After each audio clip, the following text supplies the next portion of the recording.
Hey guys, this is May, recording to you from New Orleans. And my house is actually an old Victorian from the 1880s, and I am situated between several Masonic above ground cemeteries, very elaborate.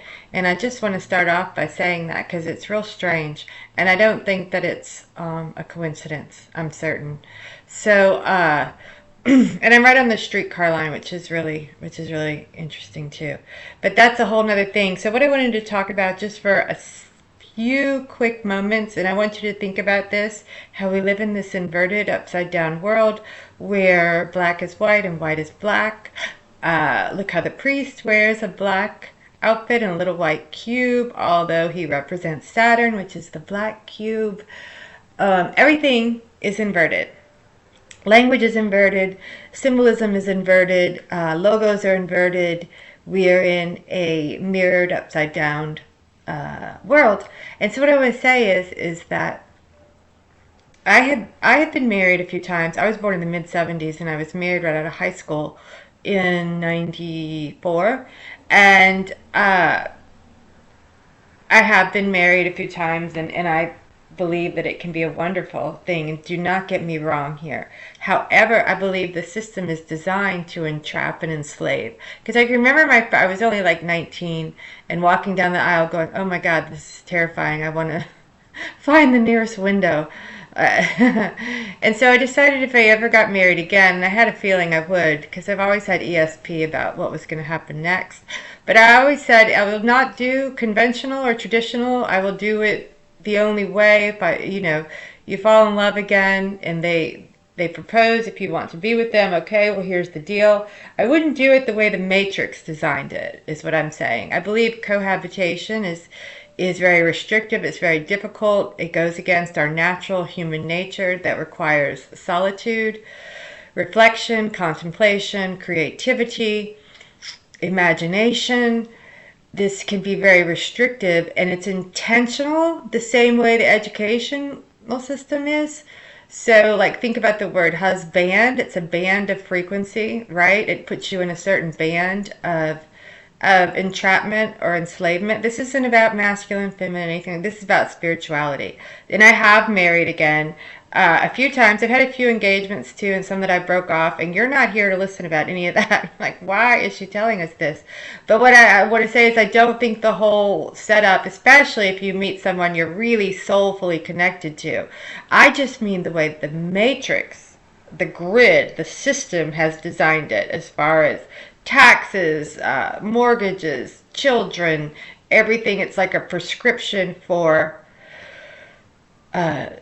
suffering, misery. It can be very difficult, right? To sacrifice, to coordinate, to align with another human entity on a long-term basis. And one of the biggest clues to me for that, and that I decided I would never say again, but it doesn't mean that it's not true. But when they make us say, "Till death do us part," think about how many transformations and rebirths that you have in just this one lifetime. For anyone who's like 40 or 50, you've had a lot, you've changed a lot. So you're going to stand there at 19 or 20 or even 25, and you're going to say, "Till death do us part," and you may live, God knows, I don't know, 60 more years. It's intended to enslave and entrap you and make you uncomfortable. Just like it's a matrix inside of a matrix. So weddings should be in black to symbolize transformation, the death of a part of you, the rebirth of a union in a good way. And I have seen a couple of black weddings here in New Orleans.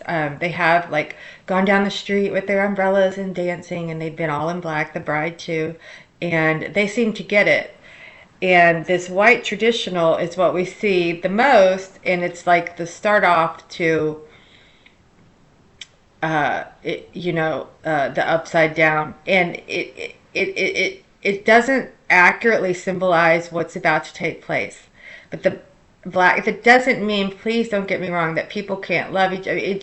that doesn't mean have anything to do with that. It's more about the system's design and what it really means spiritually. And and I don't have any regrets, or like I said, I've had engagements, fiancés, husbands. I haven't been single since I was probably like 9. And not in a section that, oh no, but I mean, I just always had a boyfriend or whatever. And what I mean is, I love to be with someone, but I also love to be alone, and that's very normal for creative people. I was even married to an ice sculptor, and you're not here to hear about that. But what I want to say is he was very artsy, and then now I'm with someone who is also very understanding about creativity, who's a aerospace engineer, and like he's very good at his job. I think if people have something they love and they need some, I just think that we require naturally a certain amount of space. And if you can't have a separate home, if you can't have a couple of homes, and that's how it's hard for a lot of people. I mean, we do have that set up, but not everyone can have that. If you can't have that, then people should at least have a separate bedroom or beds, or if you're single, at least be able to drive home at night and come back. Yeah, I swear, I think the conventional, traditional method is designed for collapse, for divorce, for an ending. It's designed. It's exactly designed that way. So make it your own way, is what I'm saying, in your partnerships. So I think black is more representative of the transformation and the death of a part of you. And I think it's kind of more fun and sexy too. And then white for a funeral, as we should be raising our vibrations rather than lowering them with the black fabric, the black cloth. I want you to keep in mind, when you look at the Middle East, what are the women wearing? They're wearing black. That's a low vibration on the fabric. It's a it generates a low frequency. And they know this. And the men are in white, right? Because they feel like they are superior, which they are absolutely not. We know that, but they are wearing the white fabric, raising their vibration. They, trust me, they know this.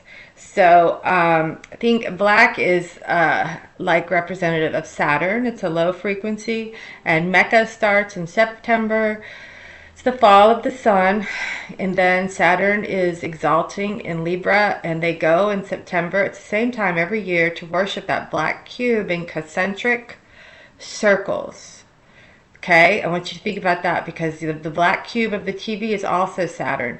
So a funeral is very Saturnian, as it's all in black.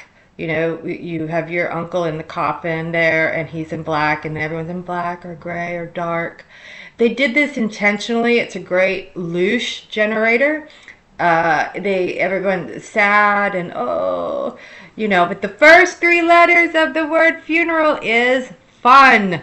Can we examine that for a moment? Can anyone look at that? Hey, this guy's getting the heck out of here. No one can see the beauty in that he's transforming to another dimension, hopefully a better one, depending on vibration. And that's why we want to wear white. We want to raise the vibration at a time when someone gets to leave here, right? In the matrix, the Hotel California, that is this astral world. And I will expand on that more later. I'm going to stop there. I just want you to think about that. White wedding, Billy Idol, right? It should be black wedding, white funeral. Think about it. It makes a lot of sense when you think about the Freemason checkerboard of this inverted world. What's up is down. I mean, what is up is down. Man, you've got to get that. Okay, think on that. Thanks for listening. And turkey sacrifice coming up. That's another sign of the humans being stupid turkeys. And the elite know that. And I fly them. And I'm sure that the ones at the very top know exactly what tomorrow means. Okay, thanks for listening.